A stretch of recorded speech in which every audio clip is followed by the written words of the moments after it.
All right. Thanks everyone for joining us for another episode of 123 Chess, the place where we review, analyze, and improve. My name's Luke. I'm Tom. And today we have a very special guest with us, my good friend Olivier. Olivier, would you like to introduce yourself? Hi everyone, I'm Olivier Boulian, originally from Canada, moved to the US to be with my wife, and I actually am a friend of Luke, and yeah, I met him through work. It was actually something God-given, actually. I mean, a month after I could start working, that I had my papers, I found the job for Helly Hansen, and it was to be in charge of the region I was from in Canada, so the French-speaking part of Canada. So it was very fortunate that I found that, and that's where I am. I met Luke. And we got into some pretty intense chess stuff and found out very quickly that we were a pretty good match for each other in our chess game. So that was really exciting. And then didn't you start to follow Nakamura online a little bit too? Yes, so, yes. Yeah, he plays a lot on Twitch. Yeah. He streams a lot these days. Well, these days, especially because of the whole situation we're in, the COVID situation. Oh yeah. But yeah, Nakamura. I like Botez also. I like Carlson, of course, when he plays. Yeah, there are a number of good players on there that are starting to stream more and more. Yeah. So, yeah. That's awesome. Yeah. So yeah, so I think so you guys, for those of you who haven't watched before, our format's pretty straightforward. What we're gonna do here, this is our review day of our game 4. So since I played as white, I will go first, just a review of the game from my perspective, and then Tom will go through, and again, any of us can feel free to interject when you feel you have something to contribute, and then we'll come up with our key lessons at the end of it. So without further ado, let's jump in here. All right, so as we're looking at the game as it started, we started with the queen pawn opening, and typically at this point I would jump for something like the Queen's Gambit, but aha, I go for an accelerated London system. The only reason why I did this is because I had been looking some stuff up online, felt like I wanted to experiment with it, so here I go for something totally different outside of what I'm used to. Okay, and it's fairly symmetrical at this point, nothing too exciting to talk about. Okay, and then we get to this point. So at this point in the game, I basically concluded that he's most likely going to be kingside castling. This was helpful for me in this system because this really helped me establish my game plan as far as where my point of attack was going to be directed towards. So I was kind of wondering whether I should go, I was thinking various options like, okay, should I bring my bishop out next? Should I bring my pawn out next? Should I bring my knight out next? There's a lot of options in this system, but the whole point is you're going to be having your pawns in this kind. Oops, you're basically going to be having your pawns in this kind of structure. The London system is these, usually with your bishop, and then also this knight here comes over here. So that's kind of what in like a brief synopsis what the London system looks like. So as we keep going, you'll see that kind of forms here for me. Okay, now right here, I found it interesting how well, Tom's already attacking the center. So we definitely already have some, some contestant for that area. And I feel like at this point, I was just kind of like, oh, I already wanted to move my pawn there. So if he intends to bring his pawn forward again, I'll just go ahead and retreat my bishop back to c2. So that's what happens. Okay. And okay, so now he's going to try to gain space on the queen side, which at this point I'm not too concerned about it because I mean, in all honesty, and you guys can feel free to say something if you want to, but it was funny for me because I really had a simple strategy here. What I had learned about the London system, which I am no expert, I did learn that ultimately one of the ideas, depending on how your opponent plays, is to really lock up the whole middle of the board. So you're splitting it in half essentially, and just your whole focus is on honing in that kingside attack potential. And it's similar to other systems like the Kh and others, depending on, how, again, it all depends on how your opponent plays. So in all practical purposes, a lot of how Tom was playing it would be fairly straightforward and logical, but as it turns out, this opening system, that's exactly what you're hoping for. So I get my queenside castle in here. And I took quite a long time in this move just because I'm like, okay, you know, he's starting to, it always freaks me out when, you know, you're starting to push the pawns. And I'm like, I don't know if I should think about that more or just kind of let him continue to do it. I let him. And now we go on to the part where, okay, this is a key moment for me because my whole goal as when I had studied the system is I wanted to get my knight right onto this square. Because if I can control it's all about the E5 square. That E5 square is the pivotal point of this system. Not in every game because, again, it depends on how the setup turns out. But in this case, that fighting for that square is going to give me success or failure. And that was my mindset. And so the idea here is that he's going to try to kick my knight away probably. But if he does that, if I can back up my bishop, and then be able to take this pawn and bring it up, I could jam the pawn and remain in E5, and then it'll force him to give his weak pawn a worse position for his king. So let's not continue on that one, but I just giving a little context. Okay, now, of course, I'm thinking in my mind, what if he takes C3? What if he moves it to B3? But even though I was trying to think of all of what could happen, I still was like, I need to just continue my own attack. I need to not worry too much and see, this is Luke. You guys got, you know my playing style. I'm very positional. I'm very kind of like methodical in defense, but I rarely just focus on my attack. And so that's what I'm trying to get away from the old Luke. I did it. I got away from the old Luke for a move. So in this point, so there's so many options here, right? I could have tried to go for my knight in there. I could have tried to, I want to back up this bishop so I can push this pawn up here. I mean, there's just so many options, but it's like, it's hard for me to know how to capitalize on the weaknesses here and how to create more weaknesses on the king side. So we're going to see that unfold as I kind of discuss more in detail in a moment. Okay, so he takes that. That actually kind of gave me a little relief because it just kind of, you know, freed up some tension there. And if I wanted the open file, I could take it with my rook, but I didn't want to focus on that.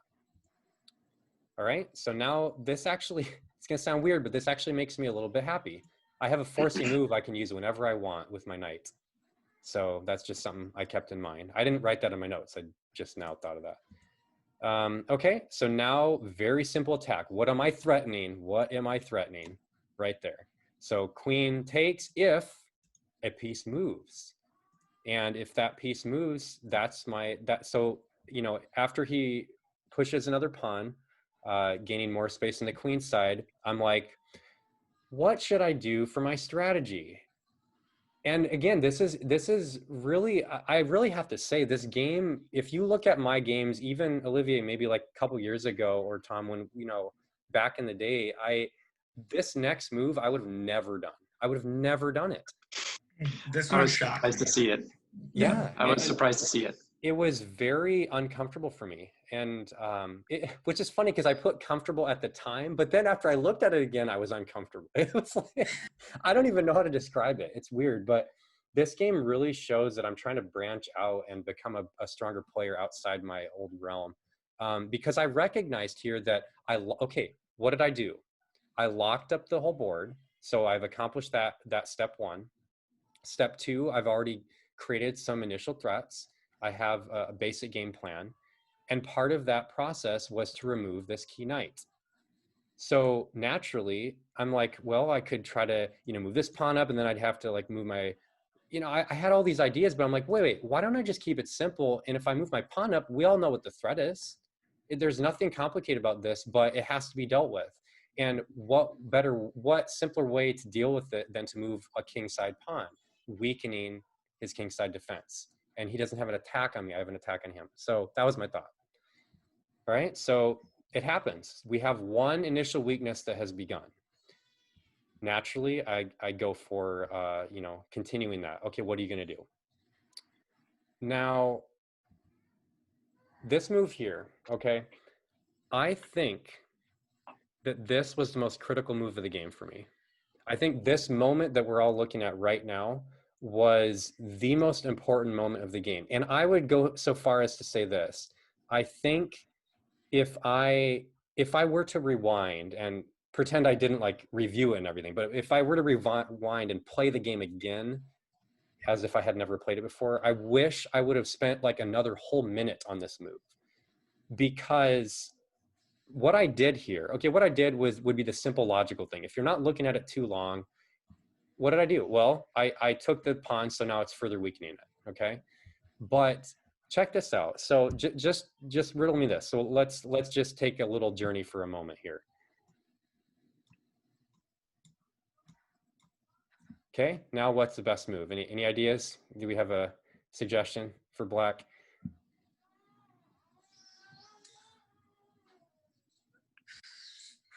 No wrong answers here. Probably Retreat to G8 at this point. I don't know, or recapture with the pawn. But recapturing with the pawn is that pawn falls to the queen. Yeah. So let's look at that first. Okay. pretty. So if I go there, here, here, and the point is, as you can see, it just evolved very quickly, and it's looking like mighty hopeless with very little options here. So anyway, that's one idea. And then real quickly, if we try Even G6, after you take on H6, you play G6. It just looks bad because just taking with the knight and then sidestep the king to H1 and then bring in the rook to G1. Yes. It just looks losing for black. Yeah. So as you can see right here, I had this. So the point is, I knew I had this forcing move. The question is when to use it. And as you know, I don't take risks, and I need to do more. but yeah. So anyway, that's my point. Like this is definitely going to be. I mean, I can just tell you right now, this is definitely going to be one of my analysis moves for next time, because I think, and I would go so far as to, I'm just going to say wild guess. I bet you if I looked at the chess engine, just the general thing, but I did not look at any of the like specifics. So I bet you when I look at it, it's probably going to tell me this was a blunder or a missed win right here. I'm just guessing. I'm not 100% on that, but so anyway, let's go back to what I did do in the game. So I took it. I mean, again, this is a lot. There's nothing wrong with this. It's just there was something better, I feel. All right, so now this right here, I did feel uncomfortable now because I went that route, it's kind of jammed up. And here's what I don't want to have happen. I don't want to have this bishop come into the action, because he wants to I mean, I don't know, maybe, but if I were black right now, I would want to exchange the bishops and try to, or something, I don't know, maybe not, but you want to do something to try to remove some of the pieces that are attacking you, And so that was what I saw in my mind. I was like, that great. Now he's going to go for that. I don't really know what I should do. So what I was thinking was, I have to come up with some other way to weaken that file. So Olivier, you mentioned the G file, moving the rook on G1. Well, that's essentially what I was thinking afterward. And so then he does go for that move because that's exactly what I would have done. I mean, it makes sense. And then I'll have double pawns. I mean, not that anyone cares about double pawns in this kind of intensity, but yeah, so here I go. There we go, same plan. So now I have 3 pieces that are hitting this once his bishop moves. And then if one of them, there's just so much that can happen here. So I'm just creating more potential. That's interesting. So now I thought about this move for quite a while. And I decided I was actually tempted to hit this first. I'm like, wait a minute. Then it brings his knight into the game. Why do I want to do that? So I was like this close to doing that. But again, I'm trying not to be the old Luke. So now I decided, wait, I have a free pawn with tempo hitting his rook. So that's what I went with. And of course, we know what that also does is it opens up this file further. So okay, that makes sense. The reason for me moving here was because I really didn't want to exchange it because I didn't want to have another pawn jam up this file. I just opened it for a reason. So I decided that the wisest thing for me to do would be to get it to a spot. And if I want to, I could even back it up here if I really needed to. But at this point, I don't even care too much about losing it. All right, so here, okay, now here's an interesting thing. This kind of brings me back to, Tom, what we talked about. I don't know if it was game 2 or 3, because I did this to you, I think, when you were playing as white last game, maybe. But the whole idea of like, yeah, I was attacking your queen with my bishop. And remember you made that battery with your bishop? Yep. And so this is a similar dynamic. You were attacking my queen. Now, of course, it was kind of one of those things where like, why wouldn't you do it at this point? But it improved my queen's position. But again, I don't really think there is much better. But okay, so almost done here, but we're gonna get to the meaty part of this ending. So again, I understand this is hanging, I get that. But at this point, okay, this was interesting because I was starting to see possibilities with, I was trying to see what combinations I could get if I utilize this forcing move. But I knew I didn't want this rook to hit, so I had to remove that rook somehow. I knew Tom was probably going to take this next, because why not? But it was hard for me to come up with something until this. Once that rook moved away from protecting this this knight, which, mind you, I would have probably thought of that too if I was black, you know, try to get some counterplay going. And, you know, now these two pieces are hanging. Okay, I mean, it's too late, but still. And this is where I saw it. I saw the combination. I promise you, Tom, I actually did. This is the first time I actually did see this continuation. I say pseudo forcing or semi-force because I wonder if it's fully forced, but if you didn't take it, okay, it would have been slightly different. Yeah, but either way, I mean, that would be the logical thing. And then here we come to the end. So I won't say my key lessons yet. I'll let you have the floor now, but very interesting in terms of, it was a lot of mental gymnastics I was going through to try to figure out how to create an attack and make it work for me, and getting outside my comfort zone to actually use forcing moves in my favor. So anyone want to say anything before Tom jumps into the black side? Yeah, well, I'm gonna let Tom go, and then I'm gonna make my comments. I'm just gonna give the floor to Tom, and then because I reviewed the game already and I have some takeaways from it. Okay. But I'm gonna let Tom go first. Okay, cool. All right, so without further ado, Tom, let's bring it to your board. All right, so right here, right there is immediately where I started feeling uncomfortable. Yeah. I don't see the London system like at all at the level that I'm playing at. I mean, I've seen it a couple of times, but usually, I mean, as soon as I saw the queen pawn coming out, I was like, okay, we're probably going to go into Queen's Gambit. I know Luke liked that. So I'm preparing for that. Then when I see this, it's like, I don't love that. But I go into, you know, I say, okay, well, I've studied opening theory enough. I got to get I usually want to get my knights out first. And I like to be able to, I like to not lock up that pawn. I've really liked moving that pawn forward. So I don't want to lock that up with that move there. Yep. So, and I want to leave myself the option too of bringing the forward too, because that's Luke has probably seen through several of my games now. I really like taking control of that middle with the center pawn. Obviously, I can't right now, but just having that remain as an option, depending on what he does, led me to bring my knight out. So then he continues. At that point in time, I feel like, okay, I've got to shore this up here and go with that defense.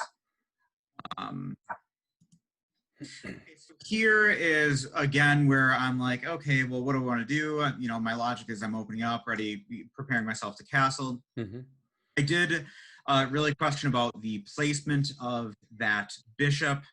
Once upon a time, I was a huge fan of bringing my bishop out all the way and just going, boom, check. Me too. Yeah, I've really started to move away from that more because it okay, he brings his pawn out. Now I'm dancing my bishop around and he's got the momentum.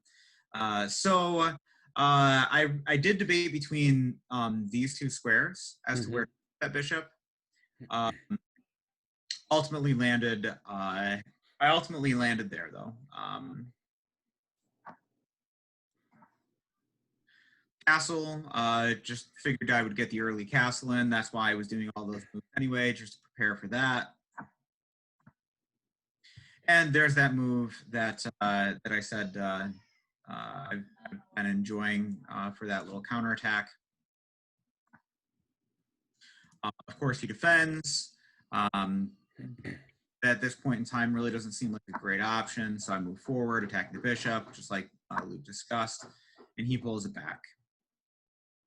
I move there now, and I did feel really solid about this move. I'm thinking, you know, I'm trying to gain space on the queen side. I also liked this because the way that I was looking at it, good or bad, is with my pawns where they are. There's now nowhere that this bishop can move where it's not being threatened. Just gaining space on the queen side. He castles, and then I move into a space of uncertainty again. And at this point, I'm thinking to myself, okay, well, I guess I could knock my pawns down. I've got a little bit of a pawn storm that I can get going, right? And so that's the direction that I start moving. And I do recognize that Luke's got some pressure that's going to be coming down on this side. He's really set himself up for this king side attack. But I know that he's not breaking through my defenses yet. I don't see a line for him to bust through yet. So I just want to keep launching my own attack. It was funny because I was seeing this move like 2 moves back, and I knew it was coming. Didn't want to see it, and then sure enough, it happened. And I had all this time to think about, like, this move is going to happen, and I didn't really have a plan to address it. But again, I just kept saying, well, okay, I'm going to see if I can just, you know, get the counterplay. I want to keep going on my queen side and put pressure on there. I did this. I figured he's probably not going to take there, right? Because if he takes there, then I take there. I'm opening up my rook line. That's probably not what he's going to do. That'd be a no-no for me. Yeah. So he continues development on his king side attack, which is kind of what I was expecting him to do. And at this point in time, I take this pawn with the intention of just creating a weakness in his pawn structure, because now when he recaptures, now this pawn is no longer defended. And I have a spot now where I can try to get an attack in. This is at least what right? So this is the weakness that I'm opening up on the queen side, going from there. I know I've got more pressure building and building and building over on this king side here. But again, I'm just trying to get some counterplay in. This move was it's me just trying to activate one more piece in here. I think it was kind of intention of bringing this forward. I don't know. I'm looking at this bishop move in retrospect. I don't love it. I don't think that it did anything for me in terms of my tempo. You know, I had identified this as being the weak position that I was trying to attack. It really does nothing towards attacking that pawn. And Luke just continues with his attack, and all of these moves are really, really starting to bear down. This is, you know, the obvious attack that's coming here. I've got the bishop here. So I know at this point in time, the next thing that he's going to do is he's going to try to take this knight out. You know, I'm really actually expecting at this point that he's going to like bring his knight into play to attack. I was thinking of that first, so. Yep. That was kind of my thought. So I thought I had a little while to prepare for that. I moved forward there. It does open up my ability to put my queen there, which is what I'm really looking at. I get to put my queen there. I didn't even see that, to be honest. That's funny. Yeah, I really liked that. You know, I'm attacking those weak pieces, and that was my attack. I was like, boom, I'm ready. I'm prepared for my attack. And honestly, I had done that a move earlier, right? Then all of a sudden, like that's much better. I didn't waste that time bringing my and now I've gained just a little bit of momentum. I mean, at this point in time, I'm still facing this this attack that's pretty deadly, but now I would have had some counterplay that was happening. Yeah. But instead, I had that bishop move. This shocked me. It shocked me too. I was not expecting to see that pawn come out. You know, again, I was expecting that I was ultimately going to have to do something, but this is now jumping into I've got to do it fast because obviously the next move he brings that down, and I've got to move my knight, and once I move my knight, it's threatening checkmate. So none of that's good. I need to do something to defend that. And then I did this move, and I don't love this move. I really did it with this intention of, okay, well, that gives a place for my knight to move, and I kind of liked that, the idea of moving my knight there. But you know, it doesn't help me that much. I think in retrospect that probably would have been a much safer move, because it, you know, gets that bishop attack out of the way. And that was one of the moves that I actually chose to look into for our next analysis. Yeah, that's good. I like that. I think that's a good idea. But instead I went with that, which looked a little sexier to me. Of course, that's what happens next, right?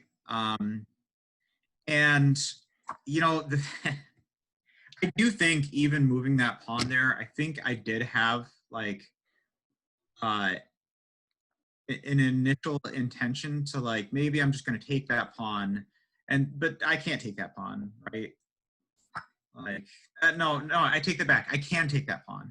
And this was another move that it was like, you know, I'd set myself up for that. Again, we'd go into something like this. I'm still facing this pressure. I've got that knight there. But the thing is I guess this is what I was looking at is, at this point in time, if I have him capture there, I am really weak because that knight is the only thing that's defending. And I haven't even really explored this too much in terms of what my options would be. You know, because what I was looking at is just kind of like a wasted tempo move, right? If I just do that, right? A nothing of a move. At that, and now he's threatening checkmate in one, and I don't really have a way to execute that, right? But even that,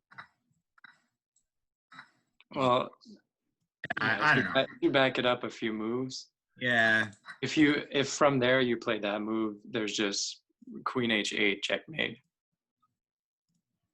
Oh yeah. So, Oh yeah. Yeah, that's devastating.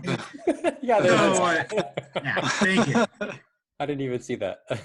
Thank you. So like it wasn't an appealing move to me, and so instead I saw that, which was of course giving up my pawn, but I felt like it was maybe helping my defense a little bit with getting rid of that pawn.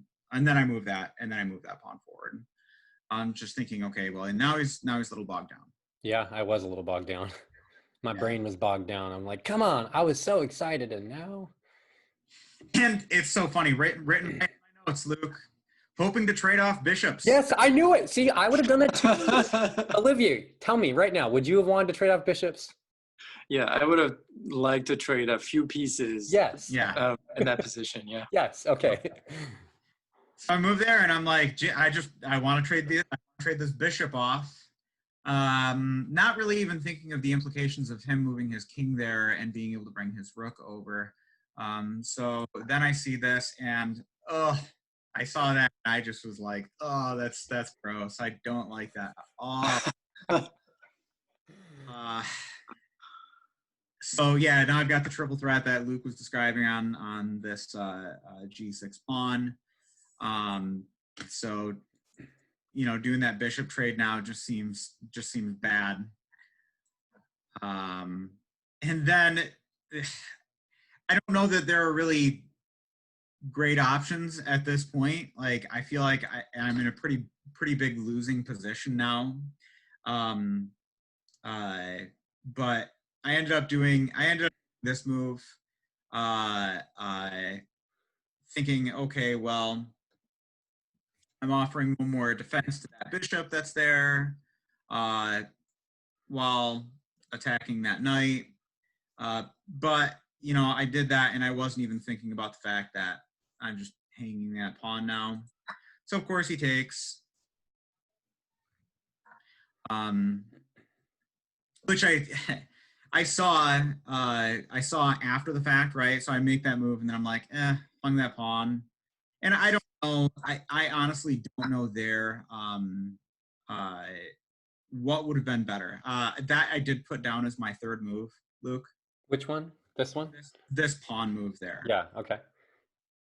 Because I mean, that was kind of like the last straw of defense that I felt I had taken away.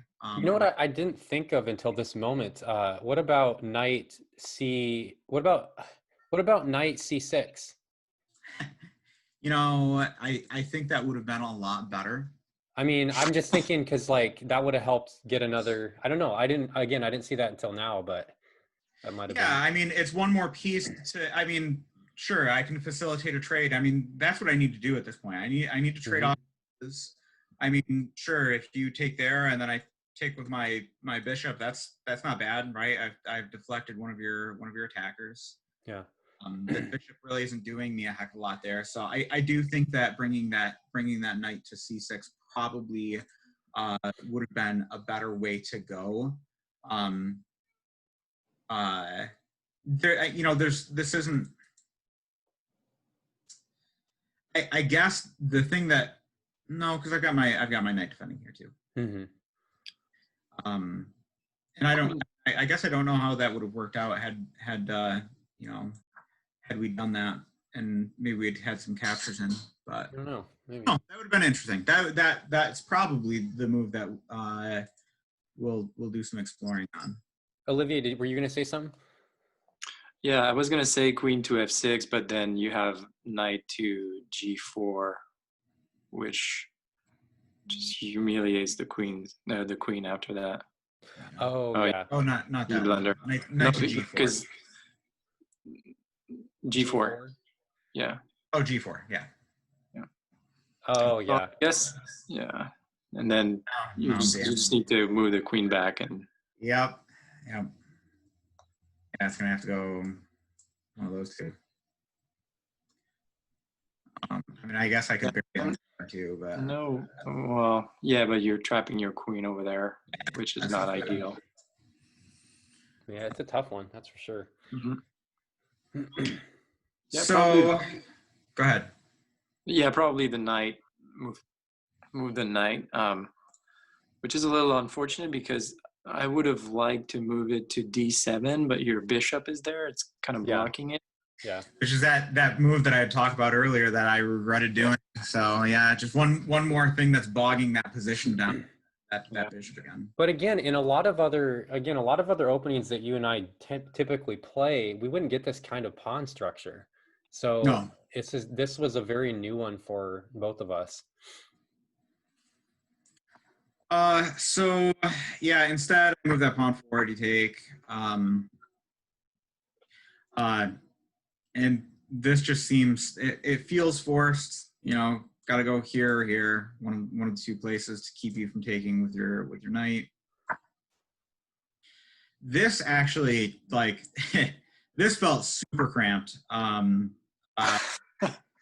Because you know, up until now, I'm thinking, well, maybe I can get my king moving a little bit. Like, I want to do something, but now it's I just feel like, yeah, I feel like everything's just the king can't move at this point.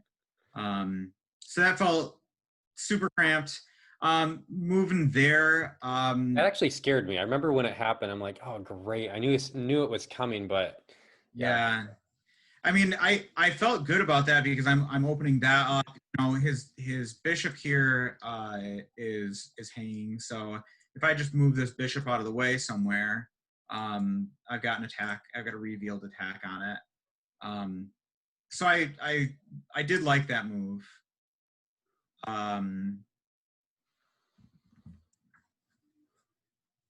Oh, and there was one more move that I was actually expecting from you if I did that pawn there, which was moving your pawn forward. But my queen would be hanging.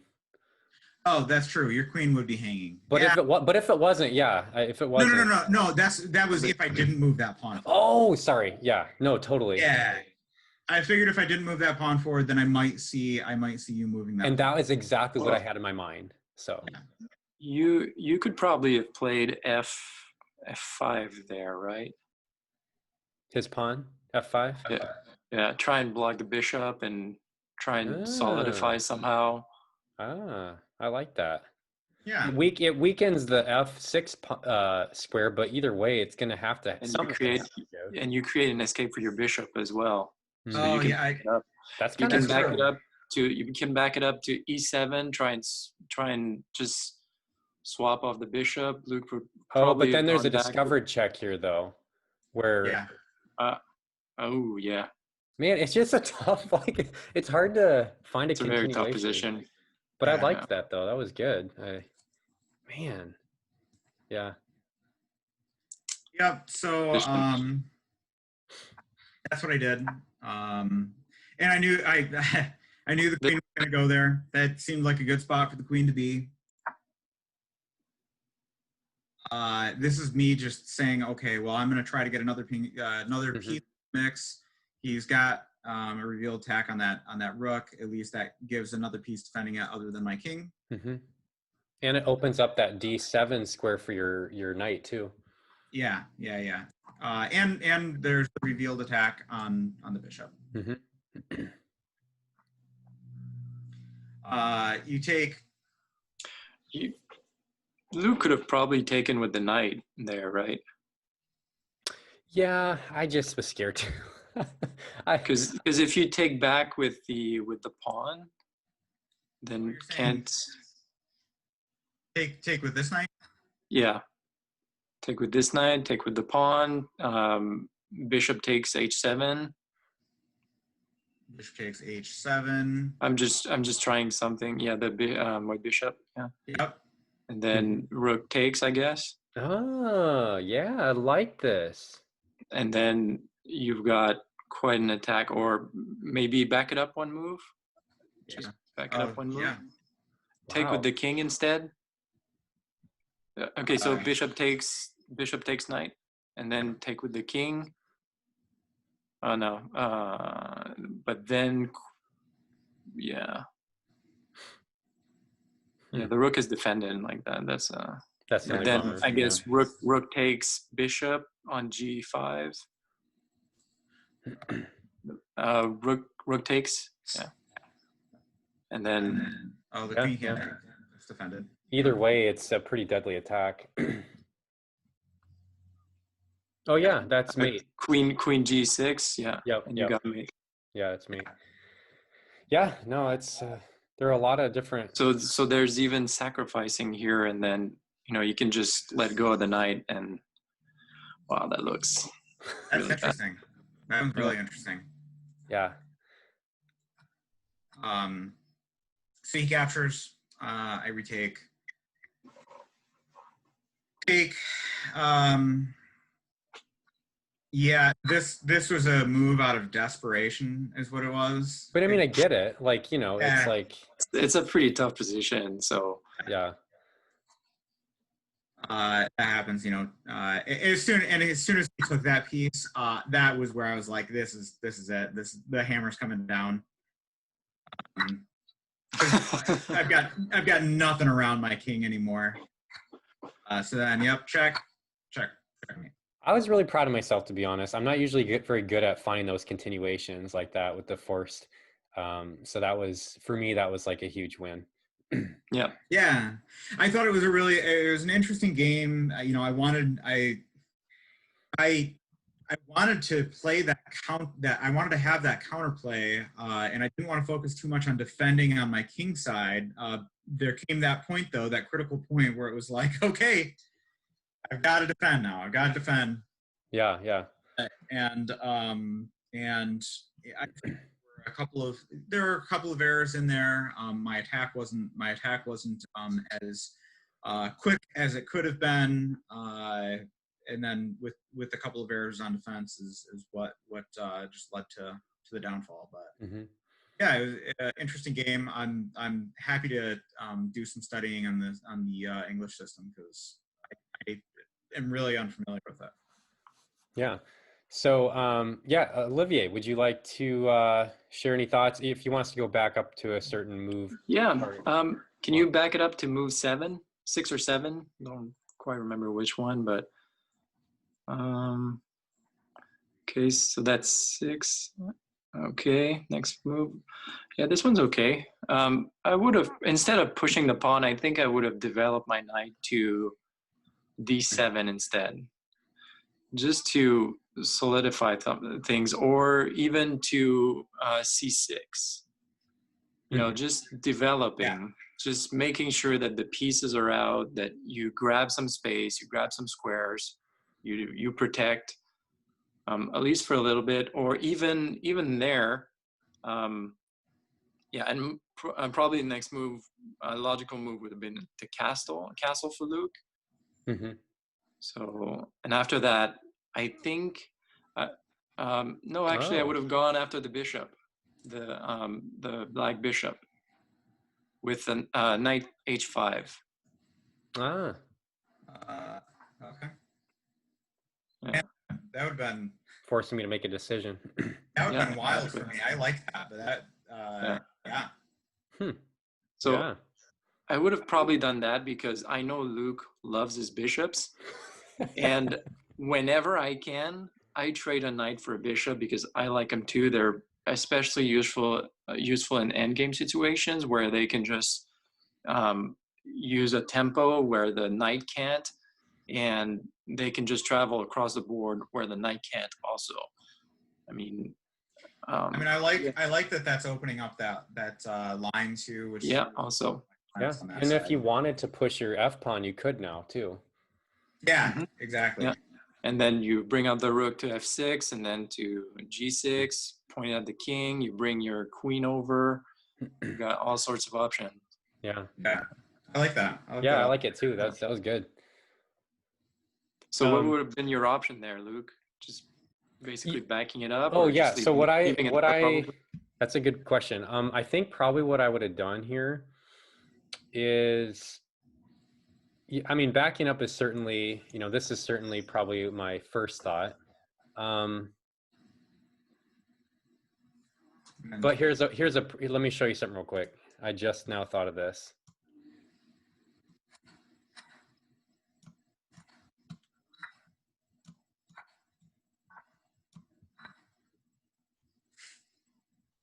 Oh yeah, that's good. So that might have been something I would have done. Just to kind of clear things up. Because at that point, what I felt emotionally when you just showed me that is you were forcing me to play your game, and I wanted to get out of your game. Right. So, and then Into attack on that side though. And then I probably would have, yeah. I mean that's true. I did leave that hanging. So I don't know, but obviously we would have had a totally different game if that happened. So definitely, yeah, that certainly would have been interesting. Yeah. Huh. So Olivier, do you want to say anything else about like do you have any key lessons? My takeaway of this is, okay, so let's follow the queenside attack that Tom was wanting to do. So let's play the normal moves as they were played in the game. So this move, so you back up your bishop, and then there's g6, and then you castle, your king to safety. So yeah, h5. Okay, go ahead. Yeah, so queenside attack. There you go. Move there. So right there, to me, there's a lot of pawn moves. I mean, you created an opening. So basically you Tom cleared a file. Yep. But there's nothing really following the attack because there are 3 pieces undeveloped. So queen, bishop, and knight. And all the while, Luke is preparing his attack on the king side. So all the pieces are there to launch an attack. Even the knight is there to, if need be, just reroute or, prevent something. So to me, probably the key takeaway from that game would be develop your pieces, even before launching an attack. Because even if the knight would have been on d7 or c6, then there could have been it could have been there to back the pieces on the advance on the queen side. So yeah, actually something else that I was thinking of, the knight being there, it gives me the option too of bringing my rook over and bringing the knight. Yeah, exactly, and then bringing the knight to g6. Yeah. That, I like that. So the key takeaway from that is, although it was a good idea with h4 after that, and then trying to bring your queen to h5, there's too much pawn moves while Luke is arranging these pieces to create an attack. Yeah. See, this move was the h4 move was too much. Even there, I think instead of g4, I think Luke could have played bishop to g5, put pressure on the pony. Yeah. Yeah. I got that from Chess Weeb. Oh, I don't nice. remember his name, but yeah, he calls it the pony. I thought it was funny. But yeah, he just put the pressure on the knight, and because it's the only defender now, White has to actually g6 sounds better. Oh yeah, because if you take if you take the knight and you take back with the bishop, and then you can fianchetto it, and it's really well placed after that. So. And now I would definitely play f4 here, no question. Yeah. Jam it up. Yep. But even there, and then probably knight to c6. Yeah. Yep. And then probably bring it to e6. Or again, move the king to g7, bring your rook back to h8, play h5 probably. I mean, try and solidify, try and trade pieces, because the attack is going on. So you really want to trade down and just counter. And that's what I did in our last game. Basically, you had pressure from the start because you started as white. And all I did was, okay, so he's got a really good pressure going, so I'm just going to trade off the pieces. Oh my goodness. I got to send Tom, I got to send you that game. It was insane. I was so nervous. Like, I thought I was going to lose 25 moves. It was a pretty good one. We had a draw, but oh my goodness. Yeah. Yeah, you definitely, Trade the pieces down because there's an attack going. But that move after g6, probably the same move again. After g4, probably the same move, g6, And then if he moves, if he goes g5, if Luke goes g5, then bring the knight back to and then back to probably d6 after that, and try and get it to f5. Try and solidify some things.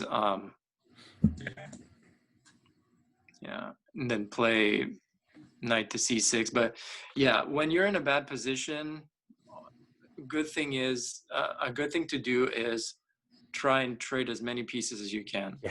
Or try and entice your opponent to trade pieces. If I had $1 for every time I either learned that the hard way or realized how good it was, I'd be really rich. Well, and honestly, here, I mean, just because I have this, I've got the double attack on this pawn now, and he's got the single piece defending it. Now I've flipped it on its head a little bit because now he's got to defend this pawn. He can't move this one. He can't move this pawn forward too because the bishop's in the way. Right. So now all of a sudden, his queen goes on guard duty, or one of his knights. Right. Yeah, I don't know. I would have probably brought the queen up to h6 just to put a little bit more pressure. I mean, it doesn't do anything quite yet. Black is pretty cramped over there on f8.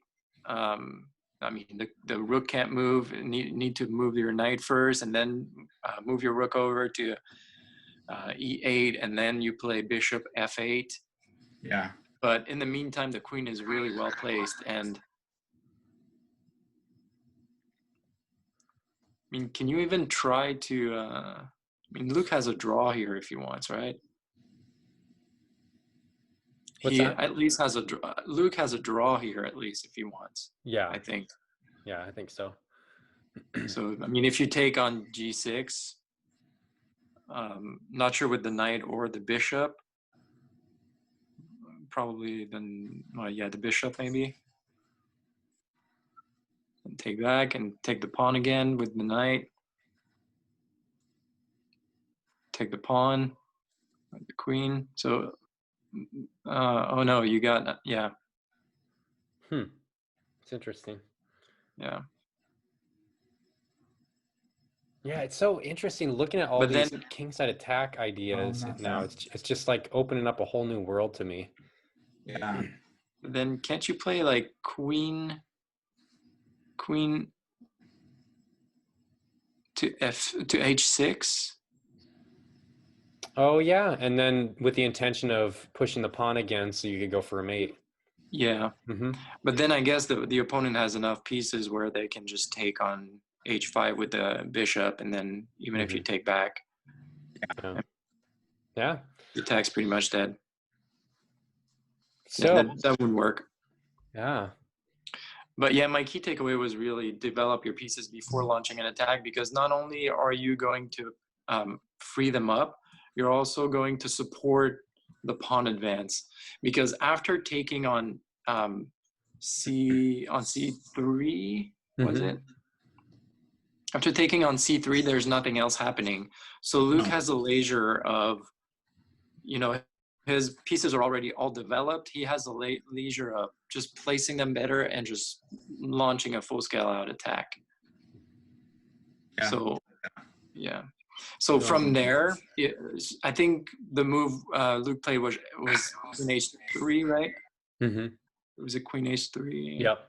Yeah. So instead of bishop c7, I would have played knight c7 just to try and get that knight out. Instead of this move, you're saying? Yeah, exactly. This move, and then I would have probably taken the knight there, and then played g6. Yeah, take back, and then g6. Except wait a minute. G6. I would have. Oh, but then that's mate. Oh, no, G6. You're like, no, but G6. No, but G6. Yeah. So take the G6. Yeah. No, take the knight. Sorry. The knight with this the bishop. Knight. No, take the knight with the bishop takes knight. Oh, bishop. Right, and then g6. Right, because you stop the main threat. Yeah, that makes sense. That's why. Go back 2 moves. Sorry, I'm just gonna have one more thing. Go back. Okay, right here. Oh, sorry. Take it again. Okay, take it with the pawn. Yeah. Okay. Very good. That's what I would have done. That's way better. Yeah. And then now, okay, now move your knight to e4, and I'll show you what I would have done because I had this planned. Now take your knight with my knight. Okay, and then take with the pawn, and then take with my bishop, and I have a fork. Checkmate and rook. Yeah. I did see that one in the game too. Yeah. And then take rook. Yeah. So anywho, but again, yeah, it was a unique, totally different than what we're used to. So yeah, so that I think that's a really good key takeaway, Olivier. I think that's something we all can remember always. Yeah. I think for me, or sorry, did you have any others, Olivier, that you wanted to, any other takeaways? No, I think to me, that was the biggest part of it, because since the pieces weren't developed, it created a lot of trouble for Black to defend against your White's attack. Yeah. Because the pieces are all on the right side for Black and all on the left side for White. So it's pretty easy to launch an attack. Yeah. So, yeah. Nice. Thank you. So I think my key takeaways are: number one, I learned that the London system is a powerful opening to use if your opponent isn't familiar with the strategy, because a lot of the things Tom did here with trying to gain space in the queen side stuff are general principles that in the proper context make sense. But the whole idea of this system is to lock it up so you could go for launch a kingside attack with little resistance. And in so some cases, you can even leave your king in the middle and just launch the h-pawn. It happens and just a attack with your lot. rook. Yes. And that bishop is always waiting to give that sacrifice. He's there the whole game, ready to sacrifice an h7 when the proper time. And this is the same thing with the Qh system too. It's very similar. And so that was my first key takeaway. Second key takeaway, establishing a solid kingside attack. I learned in this game that I really need to I just need to take more time to really develop a solid attacking idea, because in this game, I'm basically like, try one. Okay, let's move this pawn up. Okay, he did that. Now what do I do? Okay, now let's move this piece in the action. So, I mean, my piece's movement and positional placement were logical, but I didn't really have an overarching kind of like continuation plan, if that makes sense. And it opened itself up. And yes, the moves I did really presented positional improvement for me. But I didn't really, I was kind of just reacting instead of proactively trying to find a thread. And then the third key takeaway for me was opening versus opening system. I kind of mentioned this earlier, but I tell you what, guys, I've looked up recently a lot from different, especially, so internet, I'll just give a couple names. International Master John Bartholomew, who's super popular on YouTube. He's one that will tell you, if you're our level, he will tell you, don't do opening systems. Like, just stay away from those, because the problem is this structure that we've been talking about this whole game, this is what you get. So like, you don't get many varieties. I mean, yes, like Olivier, like you said, you can have the king in the middle and things like that. But if you look at, I mean, just go in a database and look through London system games, there are nuances that are different, but the overall game structure and pawn formation, it's very similar. So the problem with that is what John Bartholomew was saying is you become addicted to the system, and you don't branch out enough in your tactical ability improvement as a chess player. So that was his warning. However, against that is international master Eric Rosen, and he actually advises trying out things like the London system for people on our level, because he said it's actually a solid way you can beat people higher level, and it provides options for you that you may not have thought of otherwise. So I guess for me, that key takeaway is I'll add these to my repertoire, but I need to make sure to not cause me, I need to make sure not get addicted to it, right? So if I, like, for instance, I won in this game, but now we're going to review it, right? And now Tom's going to find out if I did this, this, and this, guess what? It would have been really close. It may have been a draw. It may have been my win even. I mean, like, so I need to not rely on doing well in a game because someone's not used to the opening system. Because in actuality, once they figure out what the general principle is, you really, it's just like any other old chess game. You have to play solid moves. You have to think through just like you would any other game. And then like the way that you're describing it sounds a lot like the Italian game for me. yeah. Yeah, because I mean, I've played the Italian game a million times, and I feel like the lines on that are so I don't know. I feel like there's the lines on it tend to be like pretty obvious. Yeah, and it gets into I think it gets into the Gioco piano or something like that a lot too. Yeah. And then everyone's like, fried liver attack if you're a low-rated player. Fried liver, fried liver. You're like, dude, don't fry the liver that much, man. Like, think of something else. But yeah, no, that's a good point. I think the Italian game, even though it's not a positional structure like this, it can have that tendency. And then my last key takeaway, and I'll let you take away, Tom, is inactive versus dead pieces. Again, this kind of points to what Olivier said. It's interesting to me that I was fearful at times where like, oh man, Tom could take my bishop. Oh man, Tom could pick, but wait a minute. Look at the other side of the board, Luke. He has a rook and a knight sitting there, okay? So with that in mind, the simple principle that an inactive or a dead piece, whatever you want to call it, passive, stuck, undeveloped, whatever kind of, whatever word you want to use, the point is those pieces are as good as not there if they can't get to the defense in time. So that needs to be something I always keep in my mind when I'm on the initiative, on the attack, is to remember that it's not just the raw material, it's the active material that matters. So if I went 3 key takeaways, I'll steal my first one from Olivier, and that's going to be develop my minor pieces early on in the game. I would say 2, don't waste a move, like what I really felt like I was doing with that bishop when I did it. It just wasn't intentional, right? It wasn't intentional enough. So I lose some momentum there. And then the other thing that I would take away, key takeaway, is if a move looks risky, maybe reanalyze it because it probably is. I do have a tendency. I mean, this is something that I talked about last game we played too, yeah. where like, risky. This seems like a risky attack. I'm gonna go for it. And then I did. And it was the same sort of thing when I moved this pawn up. Again, and that was a pretty rough position to play around.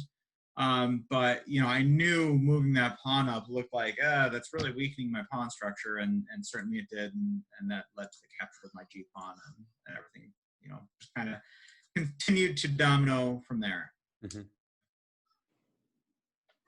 All right. Yeah, you got any key takeaways?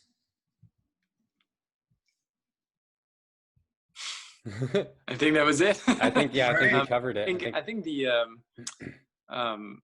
the develop your pieces was the main theme in the game, because when Luke is launching his attack, there's a bishop in the corner. There's the white bishop that's not doing much, which is expected in it looks like a system. French game. Yeah. Well, he's mostly playing the French game or something like that.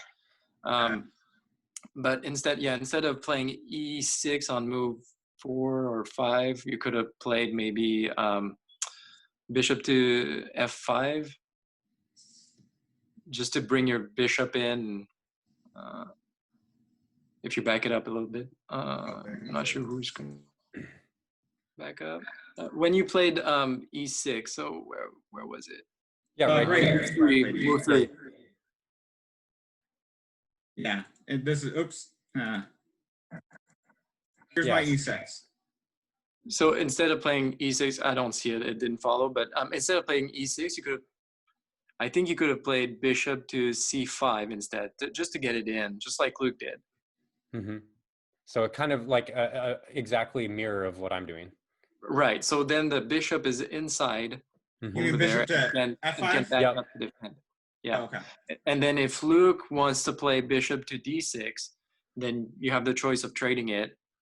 Well, actually, he can't. Can he? Like, is the knight there? Because I don't see the game right now. Oh, you don't? Okay. So you're talking about the idea of trading which pieces? So on move 3, black would have played knight to f5, Mm-hmm. and then because I can so d4, bishop f4. Yeah. So after that, Luke could have probably played bishop to d6, d3, and then you could have had the option of trading it. Yeah. So And you know, to be honest with you, that is exactly the kind of thing I've gotten on some tournaments and other times where I've played people online and I use this system because they were familiar with it and they did something like that. I'm like, oh, and then all of a sudden, like it kind of pulled the rug out from under me because I'm like, man, I don't know what I want to do from here. So yeah, it's yeah, a good. because Can you help me? white I'm missing the trade. What's the trade that's happening here, Luke? So if you play on move 3 bishop to e5, and then Luke plays bishop to d3, then you can take on d3, and then Luke takes on d3 with the queen.